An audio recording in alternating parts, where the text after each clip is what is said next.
semillas de la desesperación. La costa gallega, envuelta en un manto perpetuo de niebla y sal, parecía un lugar donde el tiempo se detenía. El mar golpeaba los acantilados con una furia rítmica, como si quisiera recordar a los vivos que, bajo la espuma blanca, se escondían los restos de cientos de embarcaciones y de hombres que jamás regresaron a puerto. Para los habitantes del pequeño pueblo de San Esteban de Mar, la rutina estaba marcada por las mareas, las estaciones de pesca y las supersticiones heredadas de generaciones que convivieron demasiado de cerca con la muerte. Allí vivía Manuel Andrade, un pescador de mediana edad cuyo rostro curtido por el viento y la sal parecía esculpido en piedra. Desde joven había aprendido a no confiar plenamente en el océano. Su padre había desaparecido una noche de tormenta, tragado por las aguas sin dejar rastro, y su madre solía repetirle, entre rezos y silencios, que el mar no era generoso ni cruel. Era un juez imparcial que siempre cobraba un precio. Manuel creció con ese eco en la mente, pero la pobreza y la necesidad lo obligaban a lanzarse cada día a las aguas malditas. Su vida transcurría entre jornadas agotadoras en su vieja barca de madera, el olor permanente de pescado en las manos y las miradas cansadas de los demás pescadores del puerto. El pueblo entero compartía un aire de resignación. Los techos de pizarra goteaban cuando la llovizna persistente los castigaba durante semanas, y los muros de piedra estaban cubiertos de musgo verde oscuro que parecía un recordatorio de que allí todo se descomponía lentamente. Incluso las campanas de la iglesia sonaban huecas, como si retumbaran desde el fondo del océano. Una tarde, tras una jornada especialmente improductiva, Manuel decidió aventurarse más allá de las rutas habituales de pesca. El hambre lo apretaba, sus redes estaban cada vez más vacías y las deudas crecían como algas enredadas a su cuello. A medida que se alejaba del puerto, la bruma se espesaba, tragando la costa hasta convertirla en una sombra distante. El motor de su barca resoplaba como si también dudara de continuar. Fue entonces cuando, en medio del oleaje gris, divisó algo extraño, un bulto oscuro que flotaba, atrapado entre restos de madera astillada. Al acercarse, Manuel descubrió que se trataba de una red vieja, ennegrecida por el agua salada y cubierta de algas muertas. A primera vista parecía un desecho arrastrado por las corrientes, pero algo en su forma lo inquietó. No era una red común, los nudos estaban apretados de una manera extraña, como si hubieran sido hechos con una intención ritual. Algunos hilos estaban trenzados con cuerdas de diferentes tonalidades, y entre ellos se adivinaban fragmentos de conchas partidas y pequeños huesos blanquecinos que no parecían pertenecer a ningún pez. Manuel intentó apartar la sensación de malestar. En el puerto, cualquier hallazgo podía significar una oportunidad. Quizá podía repararla, usarla, o incluso venderla a algún turista curioso. Con esfuerzo, la sacó del agua y la arrojó a bordo. Al hacerlo, juraría haber escuchado un susurro ahogado, un gemido que se confundió con el silbido del viento. Se quedó inmóvil, observando la red empapada extendida sobre las tablas de su barca. El agua goteaba de ella con lentitud, pero lo que descendía no era del todo transparente, tenía un matiz oscuro, como si la red sangrara lentamente sobre la madera. El pescador apartó la vista y encendió un cigarrillo, convenciéndose de que eran imaginaciones. El hambre y el cansancio solían jugar malas pasadas. Sin embargo, al retomar la faena, notó algo inquietante: su red habitual, que había lanzado al mar poco antes, salió cargada como no sucedía desde hacía semanas. Peces plateados se agitaban en un frenesí mortal, golpeándose unos a otros con un estruendo húmedo. Manuel los observó con una mezcla de alivio y extrañeza. Era como si la aparición de aquella otra red hubiera atraído la abundancia. Cuando regresó al puerto esa noche, los demás pescadores lo miraron con una mezcla de envidia y recelo. Nadie recordaba haber visto una captura tan abundante en tanto tiempo. Algunos le preguntaron cuál había sido su ruta, pero Manuel, desconfiado, se limitó a encogerse de hombros. No pensaba revelar su hallazgo.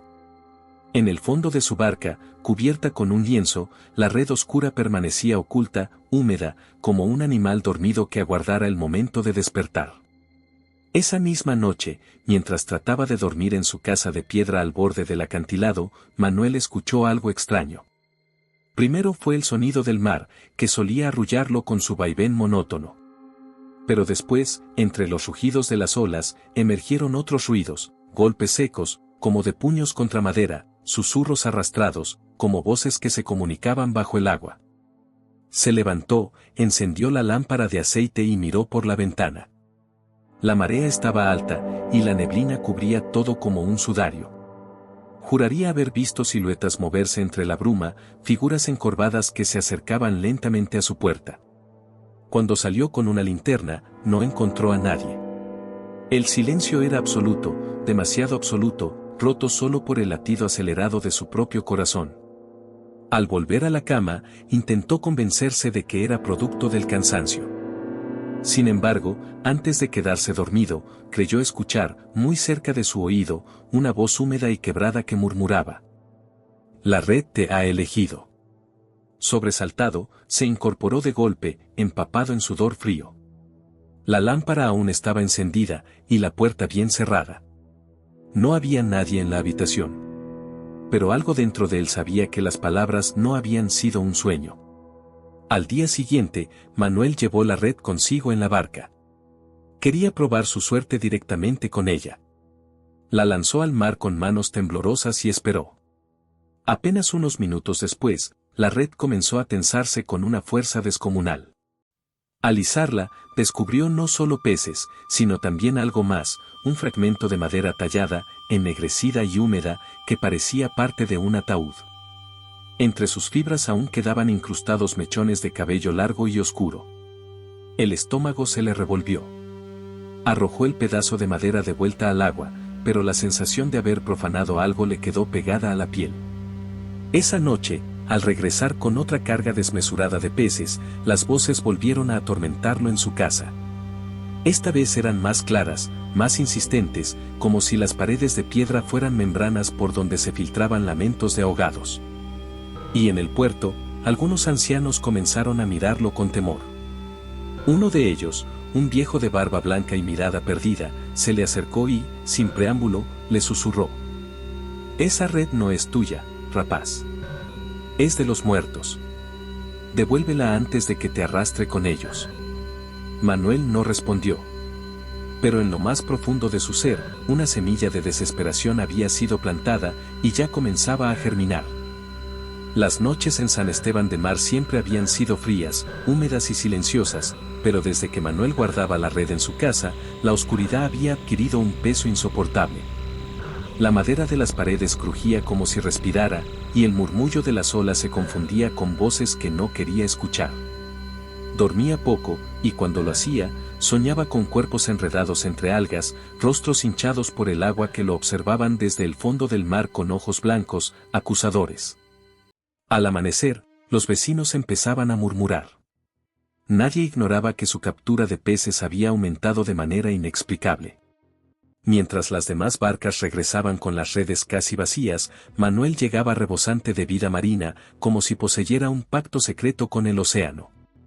Pero en Galicia, donde la superstición pesa tanto como la fe, la envidia pronto se transformó en miedo. Una mujer anciana, conocida por vender hierbas y amuletos, lo detuvo una mañana en el puerto.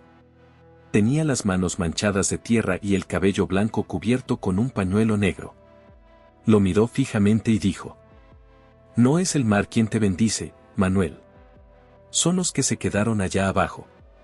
Devuelve lo que encontraste». El pescador intentó ignorarla, pero esas palabras lo acompañaron todo el día, como ganchos clavados en la piel. Esa tarde decidió volver a probar la red oscura. Cuando la lanzó al agua, sintió un tirón inmediato, tan violento que casi lo arrastró al mar.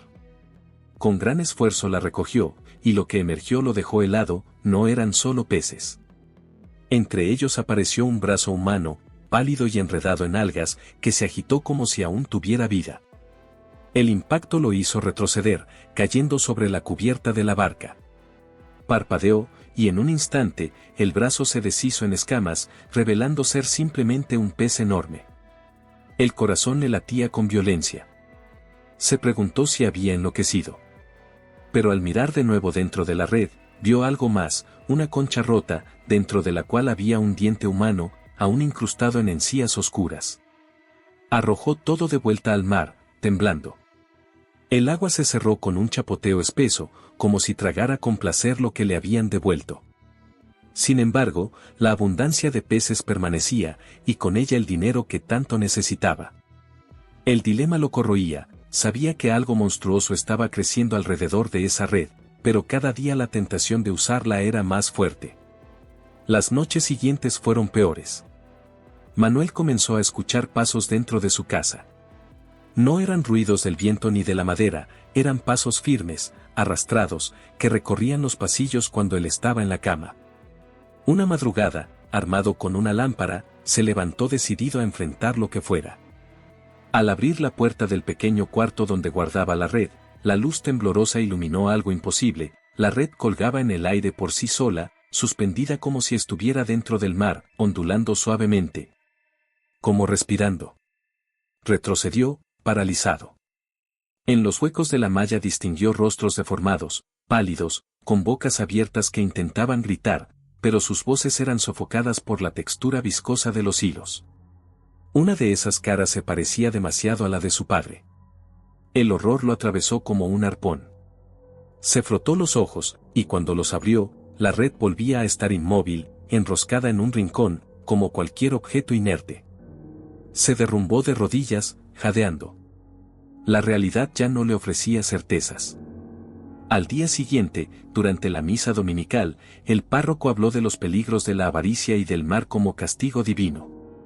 Aunque no mencionó su nombre, Manuel sintió que todos los ojos lo observaban.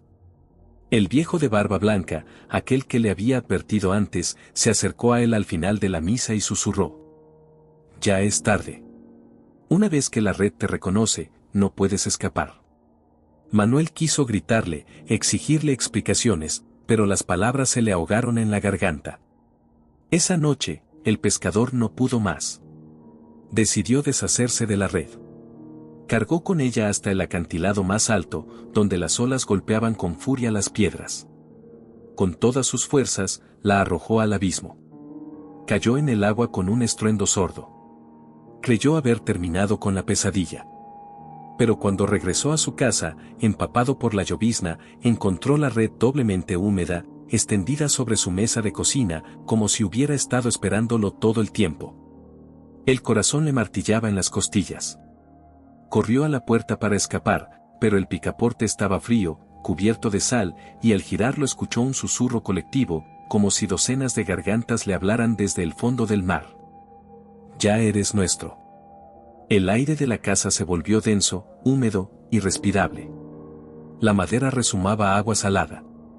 En un rincón, la red se agitó suavemente, como si celebrara su victoria. Manuel comprendió que había cruzado una frontera invisible. No se trataba ya de una maldición externa, el mar, la red y él se habían entrelazado.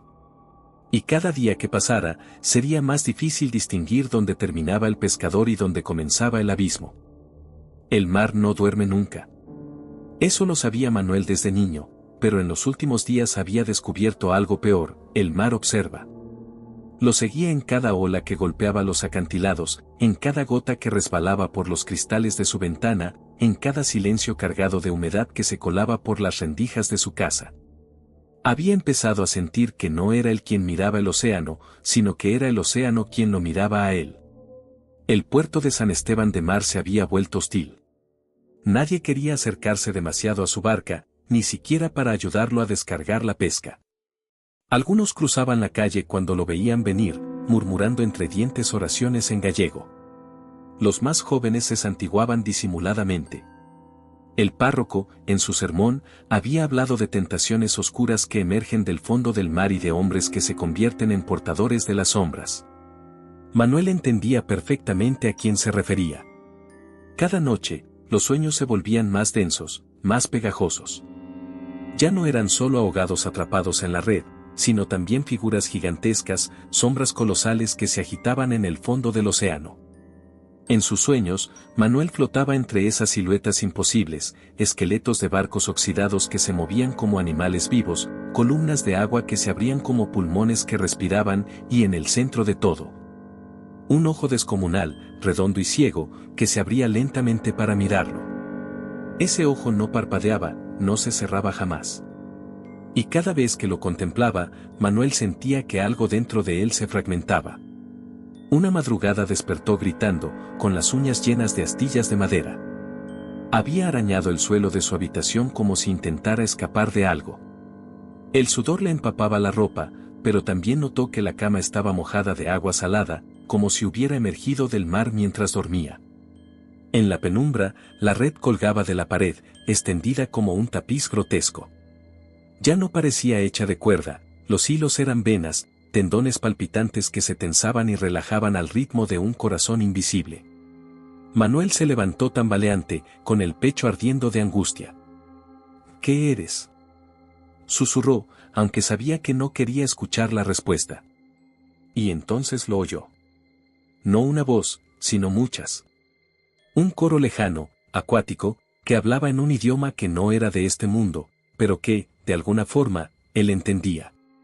Decían: somos lo que el mar no quiso devolver. Somos la memoria de la profundidad. Tú nos has desatado. Manuel cayó de rodillas, presionándose los oídos, pero las voces no se acallaban. Retumbaban en su cabeza, en su pecho, incluso en sus huesos. La red se agitó, y durante un instante Manuel vio algo imposible. El interior de su casa se transformó en un casco de barco hundido, las paredes cubiertas de algas y moluscos, los muebles corroídos por el óxido. Y cuerpos flotando lentamente a su alrededor, rozándolo con manos heladas. El pescador corrió hacia la puerta, pero al abrirla no encontró la calle del pueblo, encontró el mar. Una pared de agua infinita se alzó ante él, y a través de ella pudo ver miles de ojos abiertos, todos fijos en su figura. Parpadeó, y la visión desapareció. Solo estaba la noche oscura, la calle empedrada, la niebla. Pero el olor a sal y podredumbre seguía impregnando sus pulmones. Manuel dejó de comer. Sus manos temblaban incluso cuando no sostenían la red. Los demás pescadores comenzaron a hablar del loco de la costa, y algunos juraban que lo habían visto conversando con su barca vacía en mitad de la madrugada. Los niños lo evitaban, y las viejas cerraban las ventanas cuando él pasaba. El pueblo entero lo había condenado al ostracismo. Una noche, incapaz de soportar más, Manuel decidió enfrentarse al mar directamente. Llevó la red a los acantilados y la extendió sobre las rocas como un manto sacrílego. El viento ululaba entre las piedras, y las olas subían como bocas abiertas dispuestas a devorarlo. «Devuélveme mi vida», gritó, con una mezcla de rabia y desesperación. Y el mar respondió. No con palabras, sino con un rugido profundo, como un animal milenario despertando. La red comenzó a moverse sola, arrastrándose como si quisiera regresar al agua. Manuel la sostuvo con todas sus fuerzas, pero en ese forcejeo la red se pegó a su piel, hundiéndose en su carne. Sintió como los hilos lo perforaban, convirtiéndose en venas nuevas, como si la red quisiera injertarse en su cuerpo. Gritó de dolor, pero también de algo peor, placer oscuro. Por un instante, se sintió parte de algo inmenso, un organismo infinito que se extendía por todas las aguas del mundo. Vio barcos hundirse, vio marineros gritar bajo las olas, vio ciudades perdidas devoradas por la marea. Y entendió que la red no era un objeto, era una puerta, un canal por donde el abismo se alimentaba del mundo de los vivos. Cuando logró desprenderse, estaba cubierto de marcas rojas, como si lo hubieran quemado con sogas al rojo vivo. Pero lo que más lo aterraba era lo que sentía dentro de su pecho, un latido que no era suyo. Un corazón ajeno, húmedo, profundo, bombeando desde el mar. Regresó tambaleante a su casa. Se miró en el espejo y casi no se reconoció. Sus ojos tenían un brillo extraño, como si dentro de ellos nadaran peces diminutos. Su piel estaba fría, húmeda, con un olor penetrante a salmuera. Esa noche no soñó, vivió. Caminó entre barcos hundidos, habló con marineros muertos que lo señalaban como su hermano, y escuchó el canto de algo gigantesco, un himno de locura que prometía eternidad a cambio de rendirse al agua. Y cuando despertó, lo supo, el mar ya no estaba fuera de él. El mar había entrado en su sangre. El pueblo de San Esteban de Mar amanecía cada día igual, envuelto en bruma, con las campanas oxidadas de la iglesia repicando sobre calles empedradas húmedas y vacías. Pero desde hacía semanas, los habitantes lo sentían distinto, como si el aire estuviera más denso, más pesado, cargado de un salitre imposible de sacudir. Algunos juraban que incluso en días sin tormenta se escuchaban lamentos que venían del océano, un murmullo colectivo que no parecía humano. Y en el centro de todos los rumores estaba Manuel Andrade. El pescador apenas salía ya de su casa. Cuando lo hacía, caminaba encorvado, con pasos arrastrados, y los vecinos lo observaban desde las ventanas cerradas. Sus ojos brillaban como si reflejaran un mar invisible. La piel, siempre húmeda, desprendía un olor a pescado rancio que se impregnaba en las ropas de quienes se atrevían a acercarse. Nadie se atrevía a enfrentarlo directamente, pero en las tabernas se hablaba en voz baja de la marca del mar y de un pacto con las sombras. Manuel había dejado de resistirse. Cada intento por destruir la red había terminado en fracaso. La había quemado en una hoguera, pero el humo había sido tan espeso y nauseabundo que lo tumbó al suelo, y al despertar la red estaba intacta a su lado, solo un poco más oscura, como si se hubiera alimentado de las llamas. Había intentado cortarla con cuchillos, pero las hojas semellaban como si chocaran contra piedra. La había arrojado a lo más profundo del mar y al día siguiente apareció enroscada en la barca, húmeda, oliendo a sangre. Entendió que la red ya no era un objeto externo. Era su sombra. Su condena. Las visiones eran cada vez más violentas.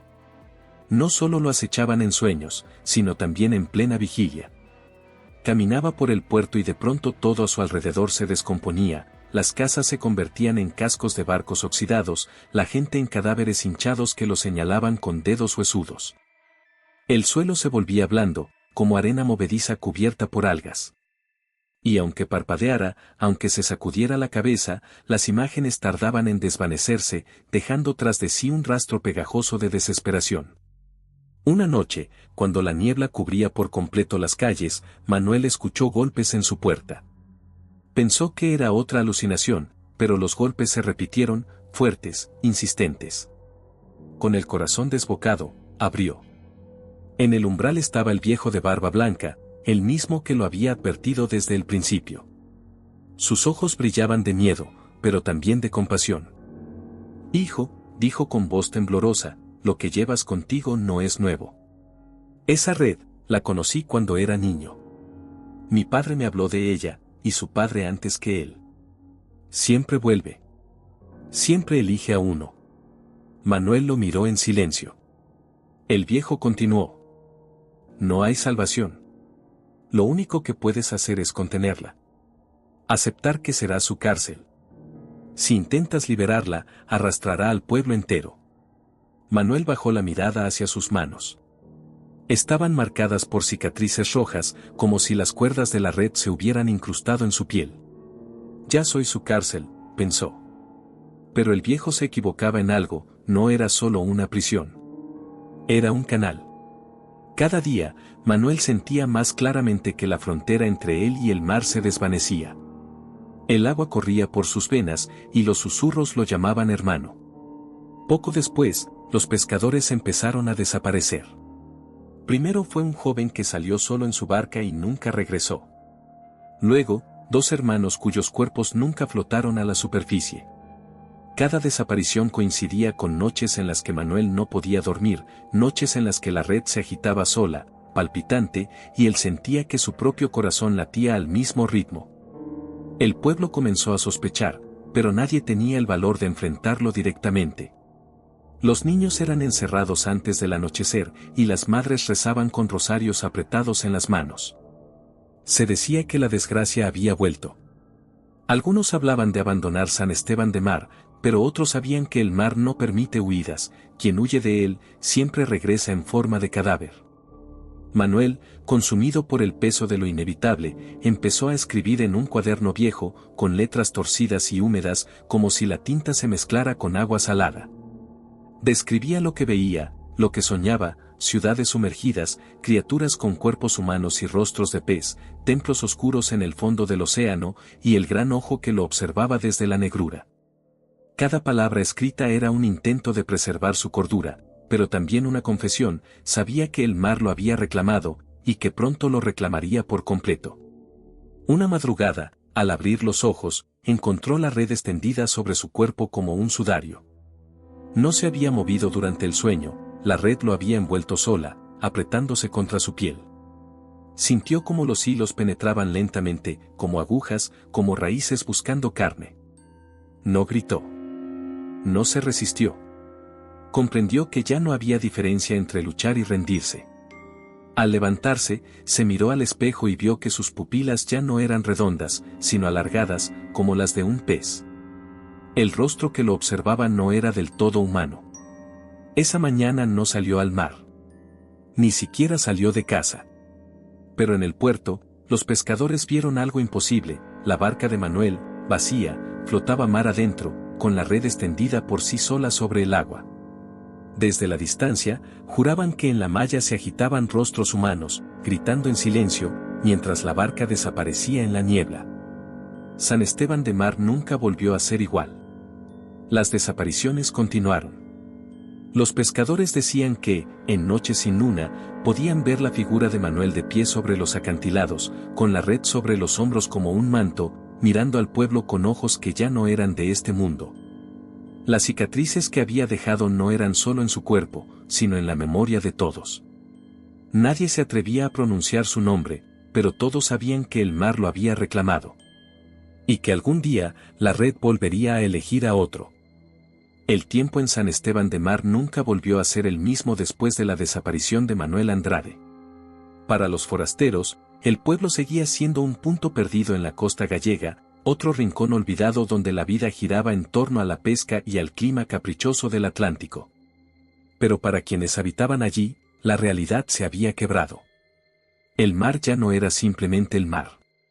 Las noches se volvieron insoportables. El sonido de las olas había cambiado, ya no era un vaivén tranquilo, sino un murmullo espeso, como voces superpuestas que rezaban en una lengua incomprensible. A veces, en medio del silencio, se oía un sollozo profundo, casi humano, arrastrado por la brisa marina.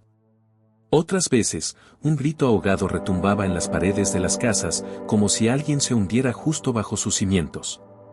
El viejo de barba blanca, el único que se había atrevido a hablar con Manuel antes del final, fue el primero en advertirlo.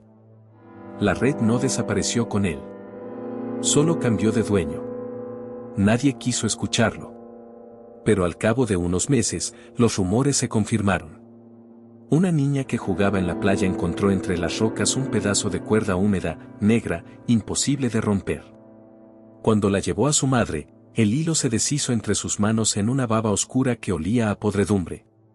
Esa misma noche, la niña despertó gritando, decía que Manuel había ido a verla, cubierto de escamas, y que le prometió mostrarle el fondo del mar donde viven los que ya no respiran. Desde entonces, las pesadillas se multiplicaron. Hombres y mujeres despertaban empapados, con la sensación de haber estado sumergidos en agua helada. Algunos aparecían con marcas en las piernas, como si hubieran sido arrastrados por cuerdas invisibles durante el sueño. Los rezos aumentaban, pero también lo hacía el silencio. Nadie quería admitirlo, pero todos sabían que el mar ya no estaba afuera, estaba entrando en sus casas, filtrándose en su sangre. Una tarde, un grupo de jóvenes pescadores, incrédulos, decidieron desafiar la maldición. Salieron mar adentro en busca de la barca de Manuel, convencidos de que no era más que un cuento. Nunca regresaron. Solo encontraron el bote días después, flotando sin rumbo. Dentro, había un cuaderno empapado que nadie había visto antes. Las páginas, aunque borrosas, tenían palabras escritas con una caligrafía torpe, mezcladas con manchas de sal y sangre. Decía: el mar no guarda secretos. El mar los devora y los regresa deformados. La red es el puente. Yo no soy el primero. Tampoco el último. La noticia corrió como un incendio. Algunos quisieron huir del pueblo, pero fue inútil. Los que lo intentaban sufrían accidentes en el camino, o desaparecían en rutas donde jamás había peligro. El mar no los dejaba escapar. El pueblo estaba marcado, condenado a convivir con la herencia de la red. Con el paso de los años, San Esteban de Mar se convirtió en un lugar evitado. Los mapas lo señalaban, pero pocos se atrevían a visitarlo. Las familias se extinguían poco a poco, y los que quedaban vivían en constante resignación, como prisioneros de un pacto que nunca firmaron. Y aún así, el horror no terminó allí. En aldeas vecinas, pescadores comenzaron a contar historias extrañas, veían una figura en la costa, un hombre encorvado con una red sobre los hombros, caminando entre la niebla.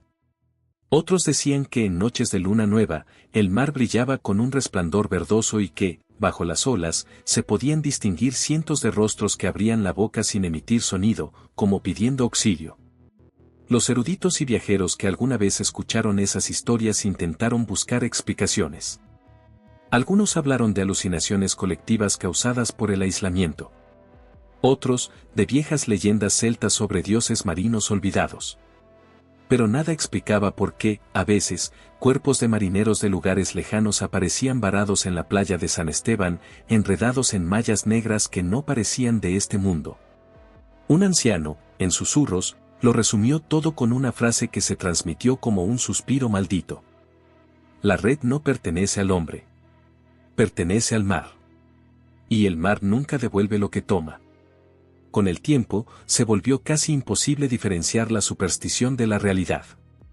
Pero quienes pasaban por allí, aunque fuera por accidente, nunca olvidaban una cosa, la sensación de ser observados desde las aguas, de que algo inmenso y hambriento dormía bajo la superficie, esperando. Algunos afirmaban que, si uno se quedaba en silencio frente a la costa el tiempo suficiente, podía escuchar un cántico profundo, coral, que venía de las profundidades. Un himno antiguo, imposible de traducir, que hablaba de redes invisibles, de ciudades sumergidas y de la certeza de que el mar no tiene fin porque es también memoria, prisión y tumba. Y así, San Esteban de Mar siguió existiendo, atrapado entre la vida y la condena. Un pueblo sin futuro, con cicatrices que el tiempo no borraría jamás. Porque mientras el mar siguiera respirando, la red seguiría tejiendo sus hilos de sombra, buscando al próximo que cargara su peso. Algunos decían que sería otro pescador. Otros, que ya estaba escrito que un niño nacería con las marcas en la piel, como Manuel. Pero todos coincidían en algo, nadie podía escapar. Porque el mar nunca olvida. Y sus redes son eternas.